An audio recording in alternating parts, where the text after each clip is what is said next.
strange 2.2 magnitude earthquake in Maine today, and the 5 volcanoes of the state of Maine.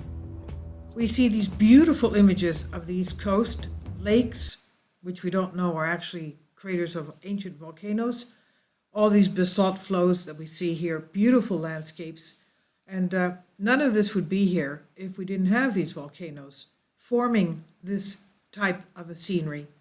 And we're going to take a look at the East Coast seamount as well, the undersea 30 volcanoes off the coast of Maine towards the edge of the North American plate.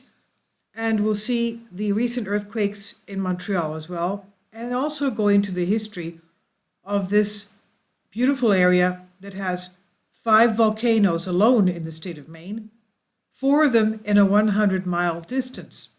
Here we are. This is today's quake. Very shallow, 5.4 is about 3 miles depth, and it's a 2.2 magnitude. Mount Vernon, right there. And it's not felt reported by anyone. This is the exact area of it. I don't think they have a shake map, but we can go into the details of it. And we'll go into the details of what happened across the border in Montreal as well, because I used to live in Montreal, that's why I have a Canadian accent, as you can understand. Okay, let's go to the aerial. And population density, okay, take it off. Tectonics, they don't know too much about the tectonics because the East Coast is not as thought to be as seismic as the West Coast. So this is it right here. Okay. We have had recent earthquakes even in Rhode Island, considered part of the Long Island area, Rhode Island. Right here, that's Cape Cod. Okay, Massachusetts, Rhode Island is here. And we had one of the biggest supervolcanic eruptions around this area of Quebec millions of years ago. Okay. Now, this is the seamount that I was talking about. Okay, this is the 30 volcanoes underwater East Coast seamount, and as you can see, it's pointing right into this direction, right here. And this is the edge of the North American plate. We have had the earthquakes in Madeira, and when we had the, and of course Turkey, okay, we had pressure going this way, and the Madeira earthquake a few days ago, going back, let's see, they should have it here because it was not, it's just recent. Here it is. The Madeira is a volcanic island, 5.2. When we have earthquakes here, we usually see Azores acting up, and it did. We've had earthquakes here as well yesterday. These were yesterday's quakes. And all along the mid-Atlantic ridge, right here as well, and right here as well. And we've had pressure, usually the pressure does ring towards this area. Okay, this is what we're looking at now, the 2.2. Unfortunately, they don't plot the Canadian quakes here, even though they have all these other countries. For the life of me, I don't understand why they don't do that. It would help us see the tremendous activity that's all along the West Coast and the East Coast, but here it is. That's Canada right there. And this is the latest earthquake in Montreal. Okay. Yesterday, 3.2 shallow earthquake, and that was just northeast of Montreal. So you can see the tremendous amount of activity there as well. And going back to the map, let's go to our Google Earth. Okay. We already talked about the Cascadia quake that we had here, the 5.8. A couple of hours ago after the Baja quake. You can see the video before this one. And this is our area here, Maine, and the seamount. The seamount. Okay, right here. And Maine. And Quebec, right there. And that's the Manicouagan Crater impact site. Right there, you can see that. Okay. And even Hudson Bay was impacted as well. They say that that's what even caused that. But anyway, that's that shape. But we have a mantle plume here. We have magma underneath the Great Lakes because of the mid-continental rift. The west goes here, all the way down to Texas. And also we have Kansas kimberlite volcanoes, diamond-spitting volcanoes, and sometimes those bursts and blasts that you hear could be the gas emissions from those volcanoes. There are 3 here, and another 9 here, 12, 13, 15 volcanoes across Kansas. Now, and this mantle plume is a horseshoe shaped, and it goes down this way. I wouldn't be surprised if it's also a triple thing because of the Great Lakes, but anyway. And the eastern part goes through the New Madrid seismic zone, which is a rift valley. And that's what causes all these quakes up here. It's up from Mississippi all the way down Lake Erie, Lake Ontario, and up to the St. Lawrence Seaway. That is the New Madrid seismic zone. And wherever you have these rifts, you have, of course, volcanoes. But we have the main volcanoes, I think, are not just the Rift Valley, but they could be because of the seamount also extending underneath Maine because the volcanoes are in this direction for the most part. Okay. Now, USGS says, will extinct volcanoes on the East Coast erupt again? No. Through plate tectonics, the eastern U.S. has been isolated from the global tectonic features, tectonic plate boundaries, and hot spots in the mantle that cause volcanic activity. So new volcanic activity is not possible now or in the near future. If you wait around several 100 million years, maybe. Remnants of past volcanisms are found in most areas of the Earth. Even where volcanoes have not erupted in hundreds of millions of years, they are very common. Okay. They're talking about the end of the tectonic plate, which is here. Here. But they're not talking about mantle plumes and rift valleys. That's another area that has a tremendous amount of volcanic activity. Wherever you have fault lines and the cracks in the earth, that's where the magma comes out from. The cracks and the rifting are caused by the magma that's underneath, and where you have those, you have volcanoes as well. Let's take the Great Rift Valley of Africa for an example. That's another very well-known rift valley, and you have all this going on here, from here, cracking up this way, and at one point, just like this cracked off from here, this will crack off as well, becoming another a huge island, or what do you want to call it, a continent, a huge island. But that has a tremendous amount of volcanoes there as well, okay? Because wherever you have rift valleys, you have volcanoes. And the same thing here. The Jordan Rift Valley, I did a video of this, we talked about this, and I'll mention it again. This Jordan Rift Valley here goes up through the Dead Sea, the Jordan River, and into the Sea of Galilee. Right there. The Sea of Galilee is a volcano crater. And that's on a rift valley as well. That's a volcano. And it's a crater. Now, all these areas here from antiquity had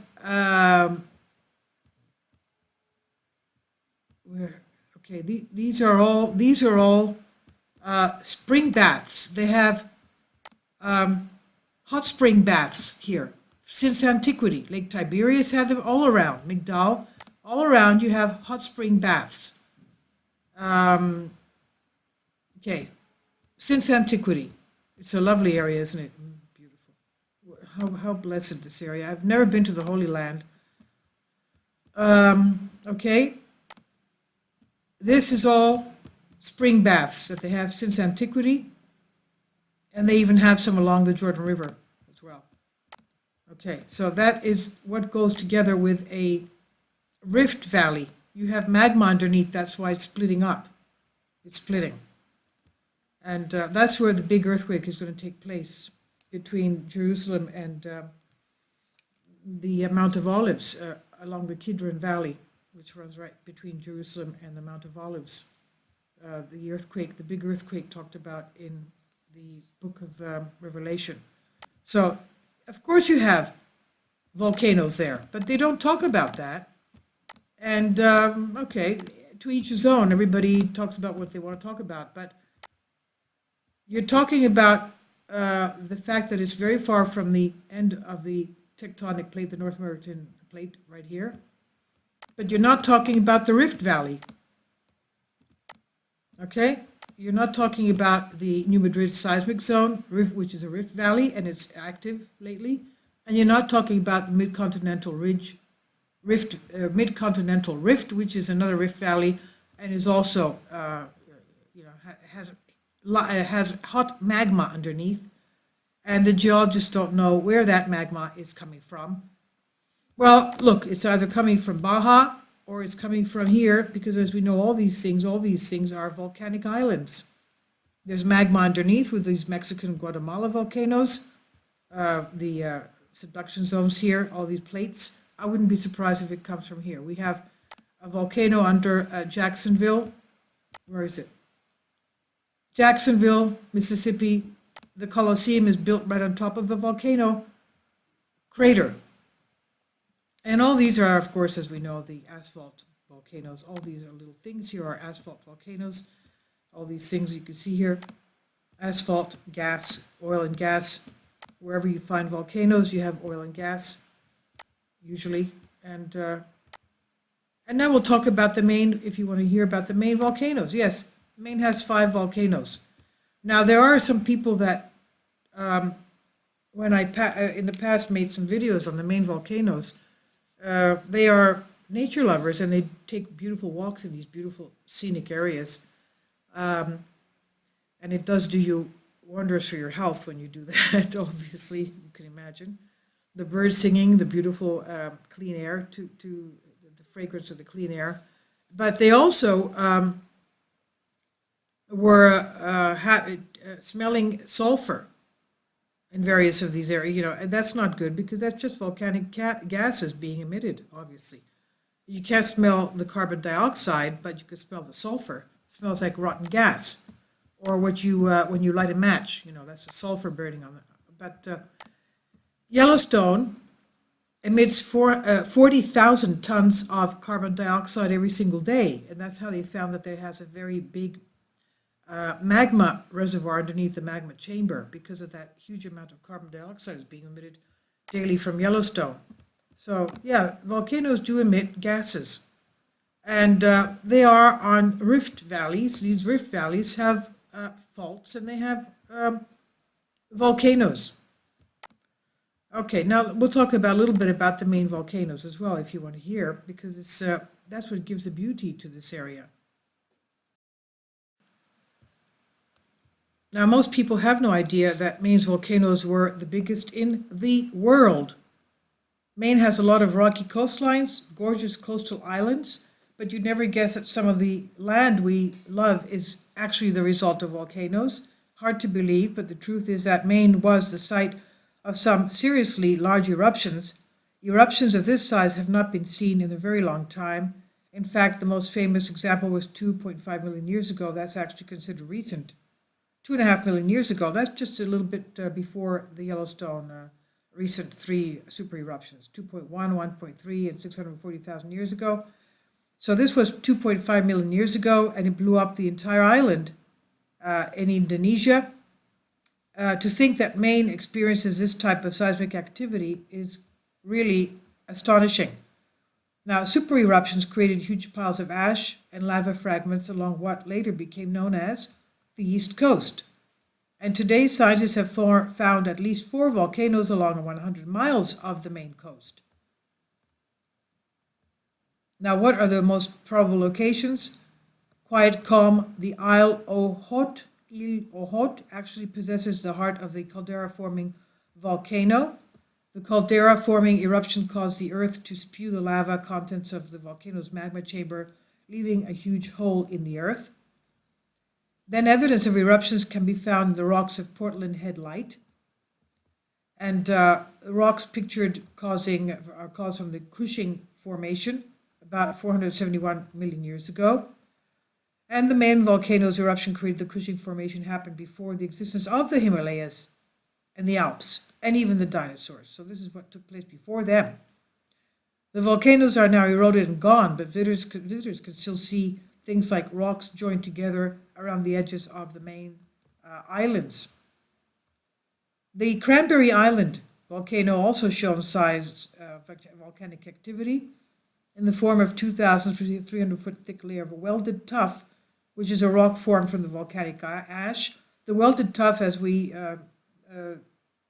saw from one of the videos a couple of days ago, also can become, the tuff, the ash can become, from the very high temperatures, can also become lava. So you can understand how hot this pyroclastic flow could be. Scientists believe that all of Maine's super eruptions took place around 424 million to 419 million years ago. And the geoscientist Sheila Seaman originally spoke on the topic at the Geological Society of America's annual meeting back in 2013. One of the articles that I read recently also said that they had found ash from the main volcanoes all the way in Europe. So you can imagine how huge this eruption was about 400 and some odd million years ago. And this is what is creating all this beauty in our east coast of the United States. I'll leave links below for you for this. Thank you.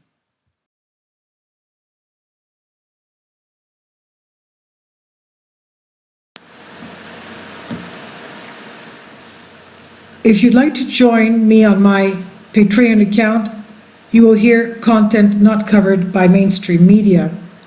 These riveting stories will be based on my research, and I will state my opinions and give my personal insight on diverse and controversial subjects and world events not covered by mainstream media, and not supported by YouTube guidelines. So whatever I have on my Patreon, most of those will not be on my YouTube channel. Please consider becoming a member today. More of the most significant and important videos will be on my Patreon channel. Your support helps me to continue my research and keeps this YouTube channel alive. And we depend on your support, your generous charity, because we help economically challenged families here in Athens, Greece, in Kapota, and we also help the young generation with university tuition and the community around our church. Thank you.